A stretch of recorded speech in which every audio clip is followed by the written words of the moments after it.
తెలంగాణ భాషా సంస్కృతి and PVR dubbing academy owner cum dubbing artist Vinod sir ఆధ్వర్యంలో పెట్టిన 24 గంటల నాన్ స్టాప్ గాత్ర కళాకారుల స్వరార్చన కార్యం మాటకం ఓ అయ్యబ్బా ఎంత ఖతర్నాక్ అయిందబ్బా. ఖతర్నాక్ అంటే ఖతర్నాక్ అయింది పో. శనివారం పొద్దుగాల కార్యం సురు అయితే మళ్ళా మరుసటి రోజు అంటే ఆదివారం మధ్యాహ్నం అయినా ఒడిసిలేదు. కానీ ఈ కార్యంకు cinema hero Suman sir, Telangana భాషా సంస్కృతి శాఖ అధ్యక్షులు Mamidi Harikrishna sir, cinema director Tarun Bhaskar sir, dubbing artist RCM Raju సార్లు ముఖ్యమైన మనుషులు వచ్చిర్రు. అయితే వచ్చిన సారుల ముంగల డబ్బింగ్ స్టూడెంట్స్ చూడు బాహుబలి సినిమాలోని ఓ సన్నివేశం లైవ్ లో చేసిర్రు. అట్లనే అన్నమయ్య సినిమాలకి వెళ్ళి సుమన్ సార్ ఉన్న పాత్రను అందులో ఉన్నట్లనే లైవ్ లో చేస్తుంటే సుమన్ సార్ సుతో చూసి మురిసిపోయి అది చేసిన స్టూడెంట్స్ ను సుమన్ సార్ మెచ్చుకుండు. సుమన్ సారే కాదు వచ్చిన వాళ్ళందరూ ఒకటే సపోర్ట్లు సీటీలు కొట్టిర్రు. ఇక సుమన్ సార్ ఇట్లా మాట్లాడిండు.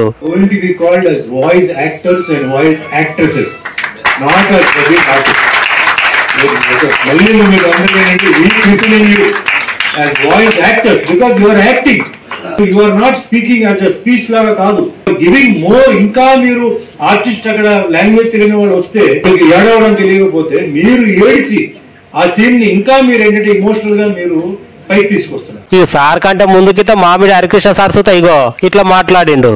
డబ్బింగ్ లో మొదటి సంప్రదాయం 1955 లో తెలుగు సినిమాలలో డబ్బింగ్ అనేది ప్రారంభమైనప్పటి నుంచి ఏ సంప్రదాయం అవుతుందో ఆ సంప్రదాయాన్ని 24 గంటల కార్యక్రమంలో మన ముందు లైవ్ లో ప్రత్యక్షంగా ప్రదర్శించి చూపించారు. ఇక వినోద్ సార్ ఈ కార్యం పెట్టినందుకు వండర్ బుక్ వలసతో అవార్డు ఇచ్చిర్రు. ఇక ఈ కార్యంలో పాల్గొన్న కళాకారులందరికీ వండర్ బుక్ ఆఫ్ రికార్డ్ సర్టిఫికెట్లను పంపించేసిండ్రు. కానీ ఈ కార్యం ఏడబెట్టిండ్రో చెప్పనే లేదు కదా. ఇవాళ పట్నంలో ఉన్న రవీంద్ర భారత్ లో అయ్యింది. కానీ కార్యంలో మాత్రం కళాకారుల పాటలు డబ్బింగ్ లో తానే రవీంద్ర భారత్ మొత్తం దద్దరిల్లింది. సభా wonder book of record certificate ని ఇచ్చిర్రు. కానీ ఇంత మంచి కార్యాన్ని పెట్టిన PVR dubbing owner cum dubbing artist Vinod sir అయితే వచ్చిన వాళ్ళందరూ ఒకటే మెచ్చుకొని మస్తు తారీఫ్ చేస్తే వచ్చిన స్టూడెంట్స్ ఏమో ఓ పెట్టిండ్రు. ఇక పూరాగా ఓ క్యాప చూపుతా మీరే చూడుర్రి.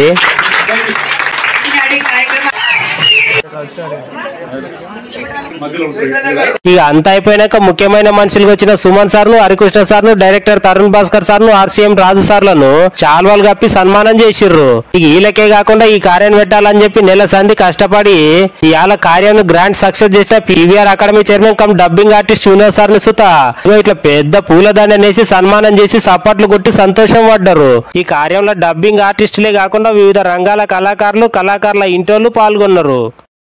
తిరిగేటోండి నేను కూడా వీళ్ళలాగానే అక్కడ ఇక్కడ పేరెంట్స్ లాక్కొని తీసుకొని వచ్చారు. వాళ్ళు కూడా ఏదో హాలిడే అని చెప్పేసి వస్తూ ఉంటారు. And I use to get involve in to that only because మా నాన్న నన్ను ఎంకరేజ్ చేసినారు కాబట్టి, అమ్మ నాన్న ఎంకరేజ్మెంట్ తోటే నేను ఈ ఫీల్డ్లో రావడం జరిగింది. సో మీరందరూ కూడా as parents you are getting a family here and showing the importance of arts to your kids. అది చాలా వండర్ఫుల్ థింగ్ అది. ఎందుకంటే నాకు ఫార్మేటివ్గా చిన్న అదే ఫౌండేషన్ అనమాట. కానీ చాలా మంది ఉంటారు అనమాట. ఇప్పుడు మనం బయటికి పోయినప్పుడు కూడా చాలా మంది ఎదిగేటప్పుడు కొంచెము ఏముందిలే అని చెప్పేసి ఒకే టీచర్లు కూడా ఉంటారు కొందరు. హార్ట్ ఫెల్ట్గా ఎంతో మందిని ఎంకరేజ్ చేసి యాజ్ అ ఫాదర్ ఫిగర్ ఈ స్టుడ్ బై. బలగం స్టోరీ అయినా కానీ సైన్మా నాకు ఏదైతే ఫౌండేషనల్ ఉండేనో అట్లాంటి దానికంతా కూడా జెన్యున్ అంటే ఏది ఆశించకుండా చేసే మనుషులు ఎవరైతే ఉన్నారో అది ఇట్లాంటి ప్లేస్లలోనే మనకు దొరుకుతారు అనేసి నేను గట్టిగా నమ్ముతున్నాను. సినిమా ఫీల్డ్ అన్నప్పుడు నాకు ఎటువంటి సినిమా ఫీల్డ్లో నాకు బంధువులు లేదు, మిత్రులు లేరు, నేను ఫిలిం ఇండస్ట్రీకి సంబంధం లేదు. అలాంటి వాడికి ఒక ఆపర్చునిటీ 1977లో ఒక కార్ మెకానిక్ మా ఇంటికి వచ్చిన ఒక కార్ మెకానిక్ నన్ను చూసి ఇక్కడ ఏదో బాగానే ఉంటుంది, అతనికి ఏదో వేషాలు తెచ్చింది. సో అతను ట్రై చేస్తూనే ఉన్నాడు. అతను నన్ను చూసి ఎందుకో చూసి నువ్వు హీరో అవుతావా అదేంటి, నేను అతను ఈ మెకానిక్ వీడేంటి నన్ను హీరో చేశాను చెప్పి నేను తిట్టి పంపించేసాను. కార్ రిపేర్ చేసి నువ్వు వెళ్ళవని చెప్పి పంపించేసాను.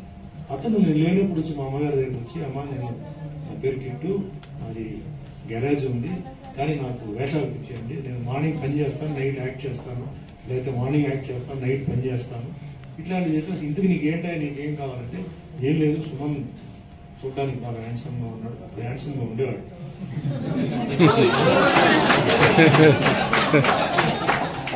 ఈయన హీరోకి కరెక్ట్గా సూట్ అవుతాడండి అని చెప్పి తర్వాత నేను కరాటేలో బ్లాక్ బెల్ట్ ఇవన్నీ తెలుసుకున్నాను.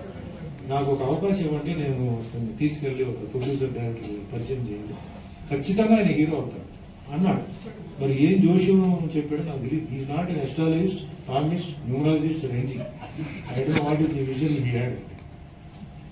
సరే మరి నేను బయట నుంచి రాగానే మా అమ్మగారు వచ్చి ఇట్లా కిట్టు వచ్చాడు, ఇట్లా అడిగాడంటే నేను మనసులో అనుకున్నాను, నీకేం పిచ్చి పట్టిందా, నువ్వు ఎడ్యుకేషనిస్ట్, ఇంటి లోపల ఒక సినిమా పుస్తకం రాకూడదు, నేను గేట్ లోపల వచ్చేస్తే గేట్ నుంచి బయటికి వెళ్ళకూడదు, ఇలాంటి నీ కండిషన్ నువ్వేంటి అంటే స్కూల్లో ఇలా నువ్వు చెప్తున్నావు అని చెప్పి అనుకున్నాను. తర్వాత బాగా ఆలోచించే నువ్వు అడుగుతున్నావు అంటే అవును, what is wrong, it's professional, అదంత ఈజీ కాదు, నువ్వు ఒక ఆఫర్ ఏదో ఇస్తా అన్నాడు, వై డోంట్ గో అని చెప్పి చెప్తే సరే నేను ఆలోచిస్తాను అని చెప్పి తర్వాత మా ఫ్రెండ్స్ని ఫోన్ చేసి అడిగితే ఎల్లు ఏముంది, అతను producer and director TR Ramanna అని చెప్పి ఆ కాలంలో ఎంజిఆర్ గారిని శివాజీ గారిని ఇద్దరు కలిపి చేసిన ఏకైక డైరెక్టర్. ఆయన ఒకే పిక్చర్ చేశారు వాళ్ళు ఇద్దరు, తర్వాత వాళ్ళు చేయడం.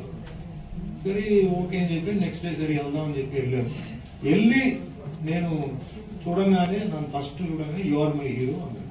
ఆగండి సార్, నాకు యాక్టింగ్ తెలియదు, డాన్స్ రాదు, అంటే సినిమా డాన్స్ రాదు, కరాటే తెలుసు అంతవరకే. అంటే నీకు ఏం బాధలేదు, నీకు యాక్టింగ్ రెగ్యులర్ యాక్టింగ్ వద్దు, నువ్వు ఏం చేస్తున్నావు అదే యాక్టింగ్ అవుతుంది, నేనున్నాను అని నాకు ఎష్యూరెన్స్ ఇచ్చి చేశాను.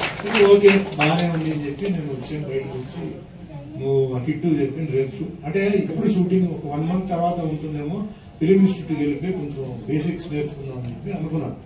సార్ ఎప్పుడు సార్ షూటింగ్ అంటే ఇది సండే, రేపు మండే కదా, రేపు నుంచి షూటింగ్ అంటే ఏంటి సార్, నాకు కనీసం ఒక 1 month నాది ఆగదు, ఆల్రెడీ ప్రొడక్షన్లో ఉంది, నువ్వు వచ్చిన తర్వాత నిన్ను నేను 1 month వదులుతాను, నిన్ను వదిలితే 1 month వదిలితే నీకు వేరే ప్రొడ్యూసర్ డైరెక్టర్ వస్తారు, సైన్ చేయని చెప్పి అప్పుడే అగ్రిమెంట్ వేసి సైన్ చేశాను.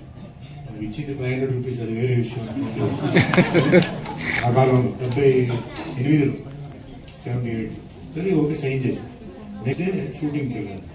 ఫస్ట్ టైం మేకప్ అంటే తెలియదు, మేకప్ టేబుల్ కూర్చున్నారు, మేకప్ నేను వచ్చారు, మేకప్ వేసారు అని వెళ్ళిపోయారు. నాకు ఈ మేకప్ తెలియకుండా చెమటలు పెడితే ఖర్చు తీసుకుని కూర్చున్నాను. ఆయన బయటికి వెళ్ళి మళ్ళీ వస్తే ఇదేంటి ఏం చేశాను అదేంటి నేను వేసిన మేకప్ ఎక్కడ ఉన్నాను అంటే అక్కడే కదా ఉన్నాను, నువ్వు రా అర్థం చూడాలి చూస్తే అన్ని ప్యాచ్ కుడిచాను అన్నాడు. నాకు చూడకూడదు బాబు, నాకు టచ్ చేయాలి, ఈ గుడ్డ ఉంది దీంతో చేయాలి అని చెప్పి అట్లా మేకప్ నేర్చుకున్నాను. Then I enter the set అండి. సెట్లో ఎంటర్ అయిన తర్వాత నాకు డైలాగ్ ఇవ్వలేదు. ఆ రోజు 11 మంది మెయిన్ ఆర్టిస్ట్, పెద్ద పెద్ద ఆర్టిస్ట్, తమిళ్లో మేజర్ సుందర్ రాజన్, నాగేష్, మనోరమ ఇలాంటి ఉండేవారు. వాడితో సీను, వాళ్ళకి ఏమి డైలాగ్ లేదు, నాకు ఒకరికే డైలాగ్, అంటే మాట్లాడుకుని వెళ్ళాలి. వాడు అందరూ చూడగానే బాగున్నాడు, మంచి హీరో అవుతాడు అది అని చెప్పి రెగ్యులర్గా చెప్పి సరే ఇవన్నీ మామూలు అప్రిషియేషన్స్ కదా అని చెప్పి ముందు డైలాగ్ మీద కాన్సన్ట్రేట్ చేయాలని చెప్పి అప్పుడు నాకు ఫస్ట్ టైం అండి వాట్ ఈస్ డైలాగ్ అంటే ప్రొనౌన్సియేషన్. అంటే తమిళ ఫీల్డ్ అప్పుడు చాలా స్ట్రిక్ట్ గా ఉండేవారండి. అంటే డైలాగ్ డైరెక్ట్ టేక్, అంటే భూమితో డైరెక్ట్ రికార్డింగ్, అంటే డబ్బింగ్ అంటే లేదు, ఓన్లీ అవుట్డోర్ వెళ్తేనే డబ్బింగ్, ఇండోర్ అంతా డైరెక్ట్ రికార్డెడ్ వాయిస్. సో ఇప్పుడు చాలా మంది వస్తున్నారు, వాళ్ళ పేరు నేను చెప్పకూడదని డైలాగ్ అంటారు, ఎందుకంటే ఆర్సీఎం రాజు గారు ఉన్నారు కదా వెనకాల ఏదో చెప్తారని చెప్తారు. ఆ రోజుల్లో అలా కాదు, క్లియర్గా లేకపోతే అసలు డైరెక్ట్ సర్కస్ లో రింగ్ మాస్టర్ లాగా వచ్చి అరిచి ఏంటి నువ్వు డైలాగ్ చెప్తున్నావు, ఏం చెప్తున్నావు, సరిగా చెప్పు అని చెప్పి తిట్టాడు. అంటే పెద్ద కొత్త వాళ్ళు కదా. అట్లా అక్కడ ఐ రియలైజ్డ్ అంటే ఫస్ట్ డైలాగ్ డెలివరీ, అంటే నేను పుట్టింది పెరిగింది చెన్నై కాబట్టి Tamil was not a problem. I could read Tamil, I could speak Tamil, so that not problem. But dialogue చెప్పిన తర్వాత అది ఫ్లాట్ గా చెప్పకుండా ఆ పాజ్, ప్రొనౌన్సియేషన్, ఫీలింగ్స్ ఎలా చెప్పాలి అక్కడి నుంచి స్టార్ట్ అయింది. సరే మొత్తానికి ఏదో చెప్పేసాము, రికార్డ్ అయిపోయింది, అంత అయిపోయింది. కొన్ని అవుట్డోర్ షూటింగ్కి వెళ్ళాం. అవుట్డోర్ షూటింగ్ వెళ్ళిన తర్వాత అన్నీ అయిపోయింది. లాస్ట్ లో పిక్చర్ పూర్తి అయిపోయింది, అదంతా వేరే కదా. డబ్బింగ్ ఉంది సార్ మీకు అన్నారు. డబ్బింగ్ అదేంటి అన్నారు. చెప్పాను కదా డైలాగ్ అప్పుడే. అది ఇండోర్ లో చెప్పింది ఓకే సార్, అవుట్డోర్ లో చెప్పిన దాంట్లో కార్ సౌండ్, కాకి సౌండ్ ఇవన్నీ ఉన్నాయి కదా, మీరు చెప్పాలన్నా. అది నాకు తెలియదు కదా, నాకు రండి అని చెప్పి తీసుకెళ్ళాను. ఫస్ట్ టైం డబ్బింగ్ దగ్గరికి వెళ్ళాను. డబ్బింగ్ ఆ రోజులు ఏంటంటే లూప్ అండి. లూప్ ఒక్కసారి స్టార్ట్ అయితే అది ఫుల్ రీల్. మనలాగా ఇప్పుడు రివర్స్ ఫార్వర్డ్ అవన్నీ లేవు. లూప్ ఆన్ చేస్తే మీకు అక్కడ ట్రాక్ ఉంటుంది, ఆ ట్రాక్ వినడం చెప్పాలి. ఏ మాత్రం ఒకటి మిస్ అయిందంటే ఆ మొత్తం లూప్ కంప్లీట్ అవ్వాలి, మళ్ళీ చెప్పాలి. అంటే very very tedious. Dubbing was very tedious. అప్పట్లో నాకు పక్కనే ప్రొనౌన్సియేషన్కి వాటికి ఒక డబ్బింగ్ హెల్పర్ ఉండేవారు. సో చెప్పారు, అట్లా మెల్లిమెల్లిగా డబ్బింగ్ ఓకే అయింది. నేను యుఎస్కి వెళ్ళాల్సిన ఒక ప్రోగ్రామ్ వచ్చింది. అప్పుడు ఒక లూప్ రాలా, డబ్బింగ్ లూప్ ఒకటి రాలా. నేనేమో వెళ్ళాలి, వాళ్ళకేమో సినిమా రిలీజ్ ఉంది. అంటే నేను వెళ్ళి 1.5 months తర్వాతనే వస్తున్నాను. కాదు అప్పుడు వేరే నాట్ షూటింగ్ కాదు. ఏం చేయాలి ఇప్పుడు అంటే ఏం చేయాలి డిస్కషన్ చేశారు. అండ్ ఆ రోజుల్లో యూఎస్ వెళ్ళడం అంటే చాలా రేర్. అది టాకింగ్ ఆఫ్ 77, 78 చాలా రేర్. అది ఎయిర్పోర్ట్కి వెళ్ళడమే చాలా రేర్. మళ్ళీ దాంట్లో మళ్ళీ అమెరికాకి వెళ్ళడం అంటే పెద్ద విషయం. ఎట్లా వదులుకుంటాను? వాళ్ళేమో లేదు సార్ రేపు అంటే, రేపు కుదరదండి, నేను రేపు మార్నింగ్ నేను వెళ్తున్నాను అంటే ఎట్లా మరి డబ్బింగ్ అంటే ఫస్ట్ టైం అండి స్క్రీన్ మీద లూప్ చూడకుండా నేను డబ్బింగ్ అంటే యాక్చువల్గా స్పాట్ లో ఎట్లా నేను యాక్టింగ్ చేశానో ఆ విధంగా బ్లైండ్ రన్నింగ్ స్క్రీన్ మీద వాళ్ళు రికార్డ్ చేసుకున్నారు. నేను ఎందుకంటే నేను ఎలా చెప్తే నాకే తెలుసు. సో అదే ఫీల్ తో 3-4 టేకులు తీసుకున్నాను, అంటే వేరే వేరే లూప్ తీసుకున్నాను. ఆ విధంగా నేను ఇచ్చి నేను వెళ్ళాను. తర్వాత వచ్చిన తర్వాత చూస్తే ఫస్ట్ కాపీ వచ్చేసింది. సో నేనేంటంటే అప్పట్లో సెల్ ఫోన్ లేదు కాబట్టి మనం ట్రంకాలు కూడా చేయలేము. అమెరికా నుంచి ఏంటి లూప్ ఓకేనా, బాగలేదా, బాగుంది లేదు. నేను అది మర్చిపోయాను, అమెరికాకి వెళ్ళిపోయి నాకు చాలా హ్యాపీగా తిరిగి మళ్ళీ వచ్చాను. సార్ సినిమా రెడీగా ఉంది సార్, ప్రొజెక్షన్ ఉంది. అప్పట్లో ప్రివ్యూస్ ఉండేది. సో ప్రివ్యూ ఉందంటే రండి అని చెప్పారు. వెళ్ళాను. వెళ్ళిన తర్వాత నాకు చాలా క్యూరియాసిటీ ఏంటంటే మిగతాని కాదు, ఈ లూప్ ఎట్లా ఉంది, మ్యాచ్ అయిందా లేదా. ఎందుకంటే లిప్ సింక్ ప్లస్ ప్రొనౌన్సియేషన్ ఉంది. సో చూస్తే కరెక్ట్ గా మ్యాచ్ అయిందండి. సో నిజంగా దేవుడు అక్కడ వాల్యూ ఆఫ్ డబ్బింగ్ వాల్యూ ఏంటనేది అక్కడ ఈరోజు ఏంటంటే అదే మామిడి హరికృష్ణ గారు చెప్పినట్టు dubbing he's become so easy. అంటే కొంచెం ఫాస్ట్ గా చెప్పినా స్లో చేయవచ్చు, స్లోగా చెప్పినా ఫాస్ట్ చేసుకోవచ్చు, కొంచెం మధ్యలో ఏదైనా ఇరికించాలంటే కూడా అలా ఇరికించవచ్చు. సో ఆ విధంగా ఏంటంటే డబ్బింగ్ అనేది ఈజీ అయినా డబ్బింగ్ చెప్పే వాళ్ళు they have to be experts అండి. అంతేగాని ఊరికి ఎవరు వస్తే ఎవరు చెప్పడం కాదు. ఇక్కడ ఎందుకు నేను ఇది చెప్తానంటే అండి, ఇక్కడ మీరందరూ యాజ్ మామిడి హరికృష్ణ గారు చెప్పారు, ఇక మీద you are going to be called as voice actors and voice actresses, not as dubbing artist. మళ్ళీ మీరు అందరూ recognising as voice actors because you are acting. మీరు you are not speaking as a speech లాగా కాదు, you are giving more. ఇంకా మీరు artist అక్కడ language తెలియని వాడు వస్తే వాళ్ళకి ఏడవడం తెలియకపోతే మీరు ఏడిచి ఆ సీన్ ని ఇంకా మీరు ఏంటంటే ఇమోషనల్ గా మీరు పైకి తీసుకొస్తారు. లేదు రొమాంటిక్ అయితే రొమాంటిక్, లేదు కోపంగా ఉంటే కోపంగా. ఎందుకంటే మేము చూస్తున్నాం కొందరికి ఆ స్పాట్ లో రాదు, డబ్బింగ్ లో చూసుకుందాం అంటారు. సో ఆ డబ్బింగ్ లో ఏంటంటే వాళ్ళు చెప్పడం వేరే, మీరు చెప్పడం వేరే. ఎందుకంటే మీరు ఆ స్పాట్ లో ఎంతనే ఓన్లీ ట్రాక్ లో మీరు వింటారు, కొన్ని ప్లేసెస్ లో గ్యాప్ ఉంటుంది. సో మీరందరూ నేను ఏం చెప్తానంటే your all doing a wonderful job, great job. Krishna గారు చాలా అద్భుతంగా ఎక్స్ప్లెయిన్ చేశారు. సో ఈరోజు నేను అంటే తమిళ్ పక్కన పెట్టండి, తెలుగు ఫీల్డ్కి వచ్చినప్పుడు నేను బానిసందర్ నన్ను తెలుగు ఫీల్డ్కి లాక్కొని వచ్చాడు మిత్రుడు. అంటే నాకు తెలుగు రాదు బాను, ఎట్లా అంటే లేదు నువ్వు రా నేను చెప్తా అని చెప్పేసి భరద్వాజ కమారెడ్డి భరద్వాజ దగ్గర తీసుకొచ్చేసి పరిచయం చేసి తమిళ్లో అప్పుడు పాపులర్గా ఉంది, తెలుగు చేయాలన్నప్పుడు మార్షల్ ఆర్ట్ ఫిల్మ్ ఇద్దరు కిలాడీలను సినిమా చేద్దాం అని చెప్పి నేను చెప్పాను సార్ నాకు don't know to speak Telugu అండి అంటే నో ఇట్స్ ఓకే మేము మేనేజ్ చేస్తాం, మీ పిక్చర్లు ఎక్కువ ఫైట్స్ ఉంటాయి, సో స్టార్ట్ చేద్దాం తర్వాత మేనేజ్ చేద్దాం చెప్పి రియల్గా నరసింహరావు గారు నన్ను చూసి అప్పుడు బిఎల్వి ప్రసాద్ చెప్పారు చనిపోయారు. వీళ్ళు నన్ను అంటే చెన్నైలో తమిళ సినిమాలని చూసి వాళ్ళు ఓకే చేసి అలా నేను వచ్చి ఫస్ట్ డే షూటింగ్ చెన్నైలో పెట్టారు. ఓపెనింగ్ అన్ని పెట్టారు. ఓపెనింగ్ అంతా రెడీ అయిపోయింది. నేను ఇంట్లో నుంచి వెళ్ళాలి. నాకు భయం వచ్చి నేను ఇంటికి ముందు వెళ్ళిపోయి తాళం వేసి వెనకాల వచ్చి నేను దాక్కున్నాను. తెలుగు రాదు కదా, నేను వెళ్ళిపోయి ఏం చేస్తాను. వాళ్ళందరూ యూనిట్ అంతా మా ఇంటి దగ్గరకు వచ్చి గొడవ చేసి మళ్ళీ ఫోన్ చేసి ఆఖరికి నేను లోపల ఉన్న విషయాలు తెలిసి వాడు గేట్ దూకి వచ్చి వెనక్కి వచ్చి తలుపు కొట్టి నేను లాక్కునేది. అంటే నాకు భయం లాంగ్వేజ్ పేరు బట్టి నేను ఎట్లా అంటే సో ఇది ఎందుకు చేసిన వెంకటేశ్వర స్వామి, భూదేవి, శ్రీదేవి పోయిన కాలాన్ని వెనక్కి తిప్పి అఖిల సృష్టి ధర్మం నుంచి మాలాగా ఎప్పుడు యమనంతో ఉండే వరం ప్రసాదిస్తాను.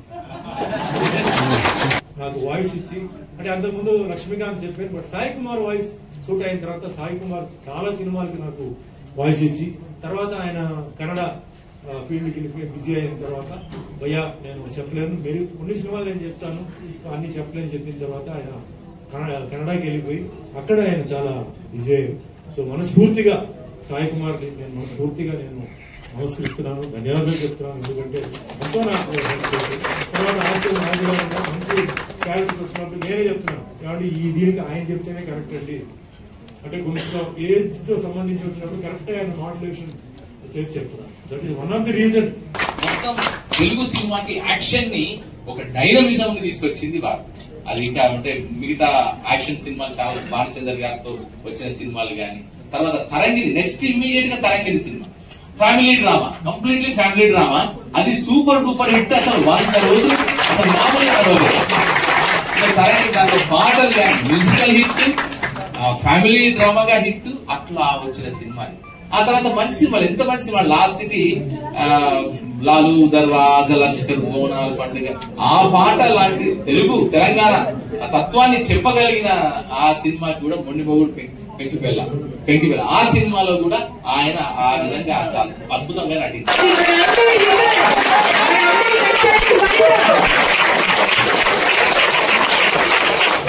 సుమన్ సినీ నటుడు సుమన్ అనుకుంటా, ఆత్మీయుడు, దేశ రక్షణలో మా జగదీశ్వర గారు చెప్పినట్టు 100 ఎకరాలు సైనికులకు ఇచ్చిన ఏకైక వ్యక్తి 100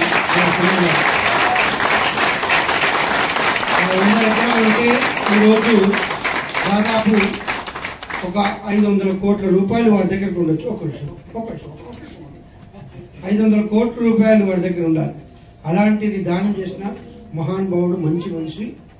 ఎన్నో కార్యక్రమాలకు నేను కొన్ని ప్రతి ఒక్కరికి 108 మంది, 108 స్వరాలు, 108 గొంతుకలు, బట్ దాదాపు ఒక 10,800 భావనలు 108 గొంతుకలలో ఈ 24 గంటలలో అత్యంత అద్భుతంగా ఈ వేదిక మీద ఆవిష్కారమయ్యాయి. తెలంగాణ భాషా సాంస్కృతిక శాఖ, పీవీఆర్ డబ్బింగ్ అకాడమీ మరియు ఎస్ఎన్ మ్యూజిక్ అకాడమీ సంయుక్తంగా నిర్వహిస్తున్నటువంటి నాన్ స్టాప్ 24 గంటలు లైవ్ డబ్బింగ్ షో విజయవంతంగా పూర్తి చేస్తున్నటువంటి సందర్భంగా ఈరోజు రికార్డ్ ప్రధాన ఉత్సవ కార్యక్రమానికి వచ్చినటువంటి ప్రముఖ వ్యక్తి, ఒక మహా వ్యక్తి, 6 అడుగులపై ఎత్తు, పసుపు మేని ఛాయ, ముఖంపై చిరునవ్వు, అతను కండగలవాడు, గుండె గలవాడు, 6 అడుగుల అందగాడు, మన్మధుడు లాంటి రూపంతో వెండి తెరపై దూసుకొచ్చాడు. కరాటే ఫైట్స్ తో పాటు తన మార్కు నటన చూపిస్తూ హిట్లు, సూపర్ హిట్లతో దూసుకుపోయారు. సోలో హీరోగా 100 చిత్రాలకు పైగా అన్ని భాషలు కలిపి 800 చిత్రాలతో నటించి సినీ తెర ప్రేమికులు, సినీ భక్త జనానికి శ్రీ వెంకటేశ్వరుడు. అలనాటి తరానికి శ్రీరాముడు అంటే ఎన్టీఆర్ అయితే ఈనాటి తరానికి శ్రీరాముడైన శ్రీ వెంకటేశ్వరుడైన మన హీరో సుమన్ గారు. ఈ కార్యక్రమంలో వెంకటేశ్వర స్వామి, అన్నమయ్య, శ్రీదేవి అద్భుతంగా ఇక్కడికి వచ్చిన అభిమానులు, భక్తులు, ప్రేక్షకులు అందరూ కూడా మీరు వెళ్ళిపోతే అలా మళ్ళీ ఎవరు పాడతారు? ఎవరు మమ్మల్ని ఆడిస్తారయ్యా? ఆ పాటలు లోకాలను ఆడించి మిమ్మల్ని ఆడించాయి.